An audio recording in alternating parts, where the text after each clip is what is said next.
All right, the playoffs are off to a good start. Now, we already had some pretty good games, especially with Philly and New York, and of course, LA and Denver. Those two games came down to the very last shot. But I'm going to be focused on my team, the Pelicans. Now, I've not gotten over what transpired over the last few weeks of the regular season, but that's just a rant. I'm going to save that for another time. So I'm going to focus on game 1 of Oklahoma City and the Pelicans and what's to come for the next game. But game 1 was definitely a good game. A lot of defense played by both teams, a lot of hustle. A surprisingly low scoring game, kind of reminds me of the 90s.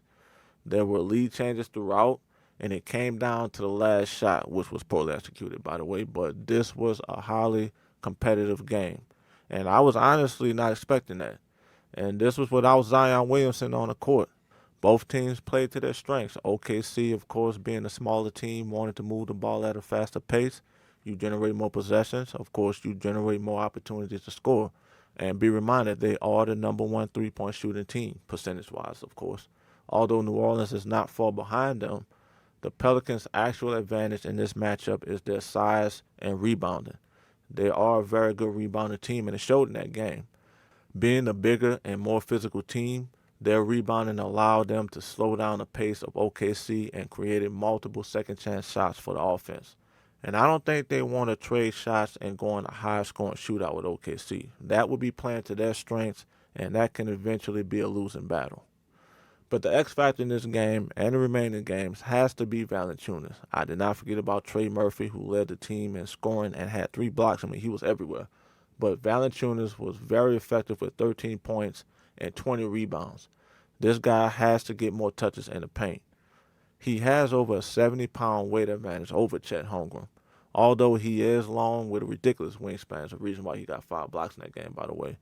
But let Valanciunas actually work in the paint early. With him on the floor, nobody for OKC can box him out. Chet can't do it alone. And whenever Zion does get back, they need to impose their will by attacking the basket. Again, they should use their size to their advantage. And Brandon Ingram, by the way, 12 points, again, well below his scoring average. And he's got to stop taking all those difficult and contested shots. Nothing wrong with using the screen every once in a while. But on the defensive end, defending OKC will be difficult. They will score in bunches, and before you can even blink, you're down by double digits if you're not careful. And you got to somehow find a way to contain number 2. Easier said than done. And with Chet's ability to stretch the floor shooting the basketball, I mean, he's just a threat everywhere. But although the Pelicans lost that first game, they got to win one on the road. I really do hope this series goes the distance. I do feel like they're evenly matched. They're both very young teams getting a taste of the playoff experience, especially OKC being the youngest number 1 seed in NBA history.